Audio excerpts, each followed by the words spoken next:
nagtiwala sa pagtatatag ng balita ni Satya Sanatan Dharma. Ang aming iginagalang na Shastriji ay nagsabi sa amin. Sa landas ng panahon, kapag nakumpleto ng inang daigdig ang isang paglalakbay na milyon-milyong milya na tumatagal ng libo-libong taon kabilang ang milyon-milyong milya at 2,000 taon sa orbit na ito ng mga relihiyon pagkatapos ay dumating siya sa kasalukuyang yugto ng panahon. Sa buong landas, ang simula ng ika-21 siglo ay napakakaiba dahil ito ang panahon kung kailan ang mga tao at ang Diyos ay nagkikita sa unang pagkakataon. Sa unang pagkakataon, pinagpala ang mga tao na makita ang babaeng nagsilang sa kanila. Gayunpaman, ito ang panahon ng isang salungatan sa pagitan ng mali at katotohanan. Ito ang panahon para matamo ng isang kaluluwa ang mga bunga ng mahabang paglalakbay nito mula Pluto hanggang dito. Ito ang panahon para sa mabubuting tao na makamit ang pagka-Diyos mula sa mga Homo sapiens. Ito ang panahon para mapatunayan ang pagkakaroon ng Diyos. Isang kakaibang pangyayari ang nangyayari dito sa panahong ito na nagiging kasaysayan para sa mga tao sa darating na daigdig, ang susunod na henerasyon. Sa gitna ng mahabang paglalakbay ng bilyon-bilyong milya at milyon-milyong taon mula Pluto hanggang sa mundo ng langit, ang ilang araw na ito sa mundo ay nagsilang ng isang napakakapanapanabik na kasaysayan dahil ito ay isang kapanapanabik na sandali kung kailan sa unang pagkakataon ay nagtagpo ang mga tao.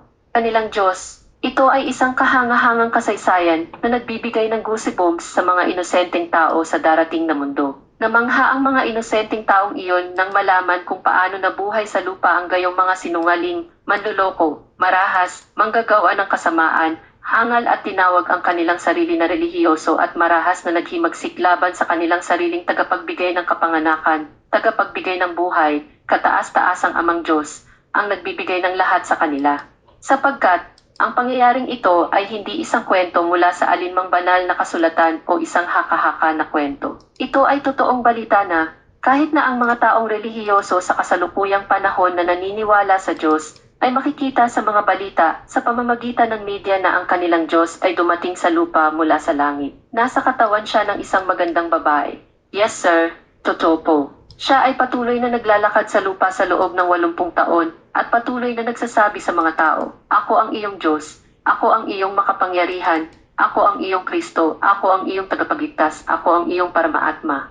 Ako ang iyong ipinagdarasal kung kanino mo itinayo itong malalaking templo at simbahan. Upang makilala kung kanino kayong mga taong gumagawa ng libo-libo at milyon-milyong pagsisikap sa nakalipas na 2,000 taon. Hinahanap mo ako, nagbabasa ng mga banal na kasulatan sa pag-asang maipapakita ng mga kasulatang iyon ang landas. Ikaw ay gumagawa ng sadhana, penitensya o pagsunod sa lahat ng anumang nakasulat sa iyong mga banal na kasulatan. Patuloy mong ginagawa ang anumang sinasabi ng isang tao na nakita mo ako at pinayuhan kang gawin kung paano mo ako makikita. Nakikinig ka sa mga sermon, patuloy na naghahanap ng mga lugar ng peregrinasyon at iba pa. Ako ang isa, at narito ako para sa iyong hinahanap at ngayon ay narito ako. Makinig ka sa akin. Marami akong gustong sabihin sa iyo. Hayaan mong sabihin ko sa iyo kung paano ka magiging mahusay. Gusto kong gawing napakatalino at matalino ka. Nais kong gawing mas matalino ka sa libo-libong beses kaysa sa karunungan ng mga banal na kasulatan at mga ngaral na ito upang makita mo mismo kung nasaan ang kaligayahan at kung nasaan ang kalungkutan. Maaari kang magpasya sa iyong sariling hinaharap. Galing ako sa ibang planeta. Ako ay nagmula sa Devlog na tinatawag mo ring langit, Janat, Vaikunt, Satchalok, Nirvana, tahanan ng kaligtasan o moksha. Naparito ako para ipakilala ka sa iyong tunay na ina. Naparito ako upang ipakilala sa iyo ang iyong tunay na nagbibigay ng buhay na tinatawag mong Diyos. Naparito ako upang sabihin sa iyo ang mga kamanghamanghang sikreto ng iyong ina, ang iyong inang lupa. At naparito ako upang sabihin sa iyo kung ano ang nagawa ng iyong ina sa lupa para sa iyo at kung ano ang susunod niyang gagawin at kung ano ang dapat mong gawin sa oras na ito ng huling pagsusulit upang ang iyong pagsilang ay maging matagumpay at matamo mo ang pagka-Diyos sa ang tahanan ng mga banal. Ngunit ang nakakagulat ay walang kahit isang tao sa mundo ang nakikinig sa mga salita ni Brahma Paramatma na naninirahan sa katawan ng babaeng iyon o walang naniniwala sa Paramatma na iyon. Nakikita siya ng mga tao bilang isang normal na mukhang normal na babae. Higit pa rito, wala siyang anumang damit na pangrelihiyon at hindi rin siya tagasunod ng anumang banal na sekta, espiritual na organisasyon, kulto o anumang kinikilalang guro. Iniisip ng mga tao na siya ay isang normal na babae. Kaya naman sinisikap ng mga tao sa karamihan ng mga relihiyon na i-convert siya sa kanilang relihiyon.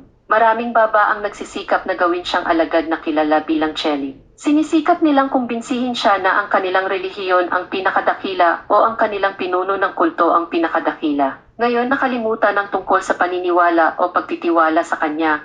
Pagkalimot tungkol sa pag-aaral mula sa magandang babae, pag-iwan sa isang tabi ng pakikinig at pag-aaral mula sa kanya tungkol sa napakahalagang mga lihim ng kapanganakan, kamatayan, langit. Ang mga makalupang tao ay lumikha ng isang napakagusbumping na kasaysayan sa kanya na kahit sino ay hindi maaaring isipin na ang tao ay maaaring gumawa ng isang kakilakilabot na bagay sa kanyang sariling Diyos.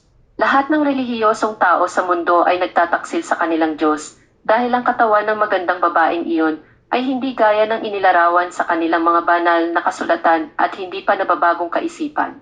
Nasusulat pa nga sa maraming kasulatan na ang Diyos na manggagaling sa langit ay hindi babae o babae at tiyak na lalaki siya. Hindi maaaring babae ang Diyos. Ang mga babae ay marumi at kahit na hindi pinapayagan na bumoto at magsagawa ng anumang mga banal na seremonya.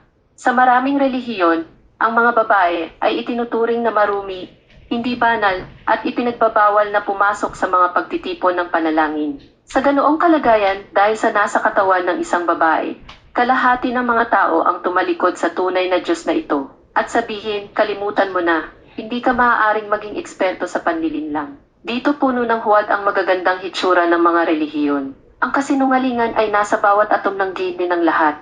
Halimbawa, ang isang baba ay naghahalo ng natunaw na wax sa isang cotton wig at pinatigas ito sa lamig. Pagkatapos ay itinatago niya ang mitya na iyon sa isang earthen jar. Tapos sa harap ng publiko umiihi siya sa jar na iyon. Pagkatapos ay sinindihan niya ang mitya gamit ang kahon ng posporo. Walang nakakaalam na ang bulak ay nabasa sa wax. Idineklara ng nanonood na publiko si Baba bilang Sidha o Diyos. Dahil nakasulat sa kanilang banal na kasulatan na ang paglanghap ng langis gamit ang maselang bahagi ng katawan at pagpapaalis ng langis na iyon tulad ng pag-ihi ay patunay ng tagumpay ng isang Mahatma na Kundalini Siddhi. Pagkatapos noon ay itatayo ang isang templo para sa baba na iyon. Maraming mga tukso ang ibinibigay sa mga taong sakim na sa pamamagitan ng paniniwala sa baba na iyon, ang mga hiling ng mga mananampalataya ay agad na natutupad. Kaagad na milyon-milyong mga tao ang naging kanyang mga tagasunod. At pagkaraan ng ilang panahon, 50 tao ang abala araw at gabi sa pagbibilang ng mga handog na nagkakahalaga ng milyon-milyon at trilyong rupe sa templong iyon. Ito ang kapangyarihan ng mga trick sa mritulok na ito. Wala nang higit pa sa kasinungalingan dito. Ang makapangyarihang kasinungalingang ito ay makapagpapanatiling tikom ang bibig ng Diyos sa loob ng 80 taon. Oo, Ginoo, tama ang iyong narinig. Ngayon, sabihin mo sa akin, kung saan ang mga tao ay walang oras upang magbilang ng 100 sako na puno ng pera, sino ang magkakaroon ng oras upang makinig sa mga taong tulad ng ating Shastri? Sa harap ng napakalaking kayamanan, bakit may makikinig sa Diyos na nagmula sa langit o kay Mahesh Shastri? Kung may 1,000 kilong ginto ang isang manloloko, pakikinggan ba siya ng publiko o itong Diyos na nagmula sa langit ay nananahan sa katawan ng isang babae, ngunit nananatiling gutom sa loob ng ilang araw dahil sa kawalan ng pera? Sino ang makikinig sa kanya? Dito, pinalamutsyan sa bawat bahay ang larawan ng miracle performer na si Baba na nakakapagsindi ng mga lamp gamit ang kanyang ihi. Sinasamba siya ng mga tao. Ang mga tao ay gumaganap ng kanyang aarti. Nag-aalok ang mga tao ng pagkain sa kanyang rebulto. Sa mga bahay ng maraming mayayamang tao, mayroon pang ang templo ng Baba na iyon na itinayo sa isang malaking silid. Dedikado sa kanya ang malapalasyong silid na iyon. Oh sir, ito ay Michulog. Ito ay isang sinaunang tradisyon na ginagawa dito mula pa noong una. Ito ang kaugalian dito. Walang dapat maglakas loob na magsalita laban sa gawain ito. Kaya naman, puno ng pagsinta, ang babaeng nasa katawan ni Brahma Paramatma ay naninirahan at nagmula sa deadlock, ay nagkaroon din ng lakas ng loob na itikom ang kanyang bibig. Sa pagiging madamdamin, gayunpaman, ang tradisyong ito ay hindi niya inilantad. Kaya naman nabuhay siya sa mundong ito sa loob ng 80 taon. Dito nagkamali si Jesus. Ibinuka niya ang kanyang bibig laban sa tradisyong ito. Lahat ng ibang Diyos na bumisita sa mritulok na ito ay pinatay sa sandaling ibuka nila ang kanilang mga bibig laban sa tradisyong ito. Kahit na sila ay nahalal, ngunit ang magandang kinalabasan ay sinabi nila ang katotohanan sa mga tao, Kung hindi ang lahat ng mga tagasunod ng Baba na nagsisindi ng mga lampara gamit ang kanyang ihi ay nabulok na sa impyerno, magpakailanman. Sila ay dumaan sa ilang mga kapanganakan at pagkamatay at sila ay umiyak ng labis. Sa sandaling nahalal ang Diyos, iyon ang naging balita. Kalahati ng mga tao ay agad na itinapon ang idolo ni Baba sa labas ng kanilang mga bahay at nagsimulang sumunod sa kanilang ina. Nagsimula silang maniwala sa Satya Sanatana Dharma. Ang kalahati ay maaaring mabulok sa impyerno o sa mritulok na ito. Dahil ang mahabagin na ina na ito ay hindi maaaring dalhin ang mga matigas ang ulo na tanga sa mundo ng mga banal na kaluluwa. Ito ang batas ng inang kalikasan. O Ginoo, lahat ng bagay sa sansinukob na ito ay pinananatili sa perpektong batas nito. Ang batas ng inang kalikasan ay ang tanging perpektong batas. Ito ang mundo ng mga mahiwagang relihiyon at mahiwagang baba. Ang mas lihim na anumang pandaraya, panlilinlang at pagkukunwari ay itinatago. Mas lumalakas ang mga ito at patuloy na yumayabong sa loob ng maraming taon. Iyon lang, ang kasinungalingan ay hindi dapat ibunyag. Karamihan sa mga baba na nagtatag ng isang sekta sa pamamagitan ng mga kasinungalingan ay hindi rin nagbubunyag ng sikretong kasinungalingang iyon sa sinuman hanggang sa kanyang kamatayan at pagkatapos ay dinadala niya ito pagkatapos ng kanyang kamatayan. Ang kasinungalingan sa pangalan ng Diyos ay may maluwalhating kapangyarihan sa mritulok na ito. Ang mga kasinungalingan ay namumulaklak dito. Mas madaling maging Diyos para sa mga salamangkero. Maging ang maraming mga well-wishers ni Shastri G ay nagmungkahi sa kanya ng ilang beses na dapat niyang isantabi ang walang kwentang pagtuturong ito tungkol sa ina sa lupa at sa halip ay magsagawa ng ilang mga mahiwagang trick. Saka lang siya tatanggapin ng mga tao. Ngunit si Shastri J, isang dalubhasa sa niti, ay hindi nagsabi sa mga well-wisher na iyon na ibinigay sa kanya ng Diyos ang tungkuling alisin ang mga mapanlinlang na gawaing ito sa pangalan ng Diyos. Kapag ang Diyos ng makalupang hangal na mga tao ay lumalakad sa lupa sa isang katawan ng tao, kung gayon ang pag-iisip ng Diyos na ito ay nalilito matapos makita ang huwad na napuno sa buong mundo. Sinasabing ng ang kaluluwa ng kataas-taasang Brahman na ito ay bumisita sa isa sa mga naunang lupa na ngayon ay sumanib sa araw. Sinabi niyang sirain ang lahat ng mga monumento ng panalangin ng isang relihiyon ng puot at sinabi na saka lamang niya palalayain ang lupa mula doon. Relihiyong may kanser. Pagkatapos ay walang awang pinatay siya ng marahas na mga tao ng mapuot na relihiyong iyon. Ang kwento ni Jesus ay hindi masyadong luma. Siya rin ay pinatay ng malupit sa pamamagitan ng pagpapako sa krus. Nangyayari rin ang mga ganitong pangyayari sa iba't ibang lupain. Sinasabi na sa isa sa mga nakaraang lupa, ang banal na babaeng ito ay naging labis na malungkot dahil sa masamang pag-ugali ng lahat ng mga tao, kaya itinapon niya ang susi ng Vaikunta sa dagat. Bilang resulta, hindi umusad ang Earth sa orbit ng langit, hindi nag-evolve ang mga tao doon. Ang mga taong iyon ay hindi napunta sa langit at patuloy na nagdusa ng malungkot sa siklo ng dos-dosenang mga kapanganakan at pagkamatay. Dahil sa kanilang maling pag-uugali ay nabalisa ang balance ng buong solar system. Iyon ang dahilan kung bakit maaaring magtanong ang ilang mausisa kung bakit ang Mars ay may 2 buwan na pinangalan ng Phobos at Deimos.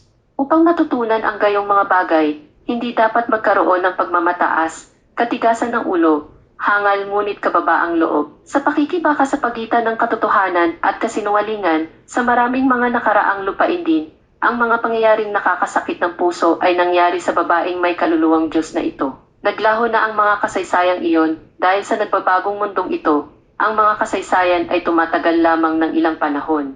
Sa totoo lang, ito ay isang nakakagulat na oras para sa lahat ng mga planeta ng solar system dahil sa panahong ito, ang lahat ng mga planeta ay naghahanda na umalis sa kanilang mga orbit at ilipat ang isang orbit palapit sa araw. Ngunit para sa mga taong nabubuhay sa lupa, ang oras na ito ay kamangha-mangha, kapanapanabik at puno ng mga sorpresa. Isang beses lang dumarating ang ganitong panahon sa kasaysayan ng bawat daigdig. Dahil maliban sa mga Diyos, tanging ang ganap na evolved na lahi ng Homo sapiens ang may kakayahang umunawa sa hindi pangkaraniwang bagay na ito. Kaya naman ang Diyos ay pumapaloob sa mga tao sa isang babaeng katawan upang sabihin ang kapanapanabik na misteryong ito sa mga may gulang na tao. Sa loob ng libu-libong taon, pangarap din ng tao na makita ang Diyos at maglingkod sa Kanya. Nagkaroon sila ng pangarap na gumawa ng mabubuting bagay para sa Diyos. Kapag nakita nila ang Diyos, iaalay nila ang lahat para masiyahan ang Diyos. Dahil ang superpower na nagsasagawa ng napakaraming kamangha-manghang mga gawa sa sansinukob na ito ay dapat na talagang hindi maisip na mahusay. At ito ang tanging sandali sa loob ng 2,000 taon sa lupa kung kailan ang tao at ang Diyos ay nagkita sa unang pagkakataon at ang taong itinuturing ang kanyang sarili na pinakadakila ay lumikha ng isang kakaibang kasaysayan sa pamamagitan ng pagpapatunay ng kanyang kahangalan. Ang kasaysayan ay ginawa dahil ang Diyos ay nagbibigay ng libu-libong patunay ng kanyang pagdating at siya ang tunay na Diyos.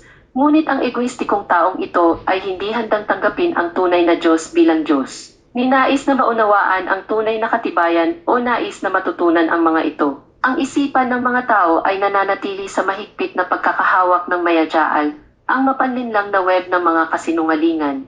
Ang isip ay puno ng basura ng maruruming maling kwento. Kasinungalingan ang tradisyon dito, kaya lahat ng mayabang na tao ay malakas ding taga-suporta ng kasinungalingan. Kaya naman hindi makikilala ng mga tao ang tunay na Diyos. Kaya naman sa halip na paglingkuran ang Diyos, gumagawa sila ng mga katangahang bagay sa Kanya kung kaya't ang mabubuting tao ay nag-goosebumps pagkatapos maunawaan ang gayong pangyayari sa lahat ng makapangyarihang Diyos. Sa mahabang paglalakbay ng bawat daigdig na milyon-milyong milya, ito ang tanging yugto kung saan napatunayang totoo ang mga pangako ng Diyos. Ito ang panahon para ipakita ng Diyos na nagkatawang tao ang Diyos sa lupa. Halika sa lupa, nakikinig sa mga panalangin ng mga tao. Pinoprotektahan ng Diyos ang mabubuting tao. Inaalis ng Diyos ang kalungkutan ng mabubuting tao. Tanging ang Diyos na ito ang makapag-aalis ng pagdurusa ng tao. Tanging ang Diyos na ito ang makapagbibigay ng langit, devlog, vaikunta, kaligtasan o moksha. Ito ang panahon para patunayan ng Diyos na talagang mayroong isang superpower kung kanino ang maraming templo, mga simbahan na ito ay itinayo. Oh sir, ito na ang panahon para ipakita ng makapangyarihan sa lahat na tunay na umiiral ang Diyos. Kung saan ang mga tao ay gumawa ng napakaraming bagay kabilang ang pag-awit, pagninilay-nilay, penitensya, sadhana, pag-aaral ng mga banal na kasulatan at maraming iba pang mabubuting gawa sa pananampalataya na ang pagkakaroon ng pinakamakapangyarihang iyon ay totoo. May langit, may kaligtasan, may vaikunta, may impyerno, may moksha at sa huli ay nagtatagumpay ang katotohanan. Ang oras na ito ay lalong kapanapanabik sa makalupang mundo ng sansinukob dahil ito ang panahon para sabihin ng Diyos na sangkatauhan na ang pinakamakapangyarihang kapangyarihan kung saan, sa huling 2,000 taon, lumikha sila ng napakaraming relihiyon, sekta, kulto, filosofiya. At iba pa, ang superpower super soul ay tunay na umiiral. Sa oras na ito ay malinaw na napatunayan. Sapagkat ibang bagay na ang superpower na ito ay ilang libong beses na mas malaki kaysa sa iniisip ng mga tao. Para sa kung kanino ang mga tao ay naging mga santo, mahatmas, tumalikod at tungkol sa kanino ang lahat ng nagninilay-nilay na mga santo, matatalino, banal na mga tao ay nangangaral din na nagsasabi sa iba na panatilihin ang pananampalataya sa pag-iral ng Diyos. Maging mabuti dahil maliligtas ang mabubuting tao. Ang Diyos ay pumarito sa lupa upang itatag ang tunay at walang hanggang katotohanan. Sa kapanapanabik na yugtong ito, dalawa sa maraming mga sorpresa ay, una, sa parehong oras ang dakilang Diyos ay lumalakad sa lupa sa anyo ng isang babae at ang pangalawang sorpresa ay walang tao sa lupa ang naniniwala sa tunay na Diyos na iyon. Ito ay isang oras na puno ng mga sorpresa sa Earth. Ang pinakamalakas na kapangyarihang ito na nagpapatakbo sa universo ay talagang ang pinakadakila. Ang kaluluwang ito ay tinatawag na kataas-taasang Ama at tinatawag ding kataas-taasang Diyos. Ang makapangyarihan sa lahat. Tanging itong kataas-taasang Ama, kataas-taasang kaluluwa lamang ang nakakaalam ng mga dahilan ng lahat ng mga lihim ng mundong ito dahil ang kaluluwang ito ang lumikha ng mundong ito, nagpapatakbo sa mundong ito at nagdadala rin ng mga pagbabago dito. Ang kaluluwang ito ay hindi lamang ang pinakabanal na kaluluwa ng sansinukob, ngunit malinaw na ipinaliwanag iyon ni Shastriji. Ang kaluluwang ito ay kaluluwa rin nitong inang lupa. Siya ay kasing dakila nitong inang lupa. Siya ay kasing dalisay ng Mother Earth. Sa sansinukob, walang mas sagrado kaysa sa ina. Kaya naman ang kaluluwang ito ay ipinanganak sa katawan ng isang babae. Ito ay tinatawag ding mata, Devi Mata, ina o maa. Pagkaraan ng libu-libong taon, kapag ang mga anak ng inang lupa ay naging may kakayahang maunawaan ang kanilang inang lupa at kapag ang inang ito ay kailangang magsabi ng isang bagay na napakahalaga sa kanyang mga anak, pagkatapos ay sasabihin niya ito sa pamamagitan ng bibig ng babaeng may dalisay na kaluluwang ito. Sinabi ni Mother Earth ang lahat ng kanyang mga lihim sa ating Shastriji, tulad ng kung paano tayo dinala ng nanay na ito mula sa orbit ng Pluto hanggang dito, sa pagitan ng nangyari, kung kailan nangyari, Saan nangyari, paano at bakit nangyari ang mga bagay na iyon at iba pa. Ang lahat ng mga lihim na ito ay nahayag mula sa bibig ng banal na ina na ito. Inihayag ng Mother Earth ang mga lihim ng paparating na pagbabago ng panahon sa pagsilang ng bagong buwan, ang mga lihim ng pagbibigay ng mga banal na katawan sa mabubuting kaluluwa sa langit sa pamamagitan ng banal na babaeng ito. Ang banal na ina. Sinabi ni Mother Earth kay Shastri, sa pamamagitan ng banal na ina na ito. Ang banal na babaeng ito ay nagsiwalat ng lahat ng hindi kilalang sikreto ng napakainit na buwan sa gitna ng Mother Earth na patuloy na bumubuo ng enerhiya upang mapanatili ang buong mundo at mapanatili ang lahat ng nabubuhay na nilalang. Walang pinagkaiba itong inang lupa at kaluluwa ng langit sa katawan ng babae. Ang dalawang ito ay pareho. Ang kaluluwang ito ay ang Supreme Brahma Supreme Soul. Ito rin ang tagapagligtas. Napakabuti ng kaluluwang ito sa mabubuting tao. Ang lahat ng makapangyarihang kaluluwang ito ay tumutupad sa kagustuhan ng mga tao. Ang ina na ito ang nagpapasya sa kapalaran ng mga tao. Ang inang ito rin ang nagbibigay ng kaligtasan o moksha. Ngunit ang tanging nakakalungkot na bahagi ng napakabigat na yugto ng panahon na ito ay nasa sandaling malaman ng mga tao sa mundo na ang kanilang Diyos ay dumating dito at sa sandaling maunawaan at tanggapin ng mga tao ang lahat ng ito. Dahil dito ang mga kalungkutan ng mga tao ay nawala, ngunit agad na nagaganap ang apocalypse. Nagaganap ang grand event. Ang pagbabago ay nagaganap at ang lahat ay nababago. Wala nang oras para tangkilikin at panoorin ang igranding balitang ito sa pamamagitan ng mga mata ng katawan na ito at kumustahin ang banal na ina na 80 taon nang minamatrato dito. Walang sino man ang maaaring tamasahin ang kasiyahan ng mabuting balitang ito dahil ang kaligayahan ay hindi umiiral sa orbit na ito ng mga relihiyon. Para sa kaligayahan, agad na dinadala ng inang ito ang kanyang mga nilinis na anak sa banal na tahanan.